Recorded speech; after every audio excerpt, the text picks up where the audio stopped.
Welcome to On the Edge with JP Devine from Central Maine Sunday. On the Edge with JP Devine audio is made possible by our subscribers like you. Thank you for listening and supporting local journalism in Central Maine. Now here's JP Devine. Little pig. Little pig. Let me come in. No, not by the hair on my chinny chin chin. Then I'll huff, and I'll puff, and I'll blow your house down, said the wolf. It was in Bellevue, Washington in 1947. I had been sent to live with my brother Matt and his new wife Barbara, while my widowed mother, age 50, sorted her life out. All four of my brothers, ex-sailors, were busy far away during the sorting out of their own, so Matt, the oldest, won the family lottery. Me. Matt, the hardest, the wisest, the tough survivor of Pearl Harbor, and 4 of the hardest years in the Pacific, had married Barbara Smith, the daughter of another widow, Beatrice Smith, a prominent Seattle city official who gave the newlyweds a piece of property surrounded by miles of very tall trees. The details of all that are murky and have drowned in my fragile memory. Well, what's this got to do with the fable of the big bad wolf? It's what Barbara, Matt's new bride, who had won me in the lottery, said as she sat me down in front of the fireplace on that stormy night deep in those woods, away from the lights of Seattle, to call me.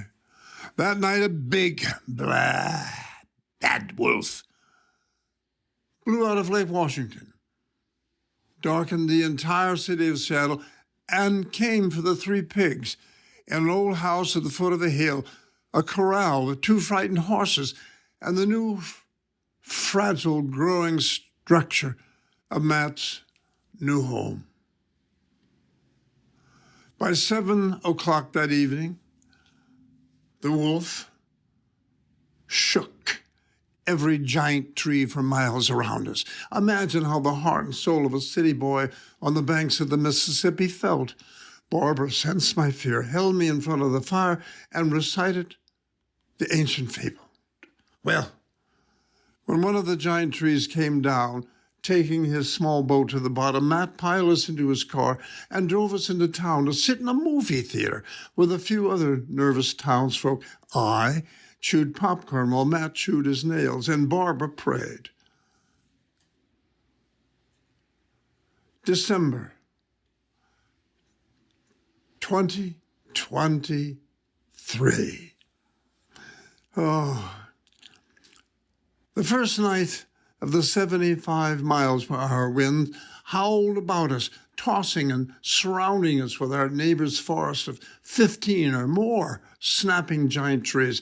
3 little pigs, she and I, Miss Kramer, the tiny yellow cockatiel, sat by the warming fire of the television. The Christmas tree lights and the furnace below. I reached over, touched her, and softly whispered. And the big bad wolf said, I'll huff, and I'll puff, and I'll blow your house down. There was no popcorn, so I chewed my nails, wondering how fast I could get she and Miss Kramer out of the car in the garage, provided there still was a car and a garage. Then, surrounded by total darkness, we sat and listened to the snap, crackle, and pop of the towering giant limbs falling about our house. Today, as I write for you, the young neighbors and their crew and our brave gardeners are sawing and loading, and the wolf to be continued. Thanks for listening to On the Edge with JP Devine. On the Edge with JP Devine audio is made possible by our subscribers like you. Thank you for supporting local journalism in Central Maine.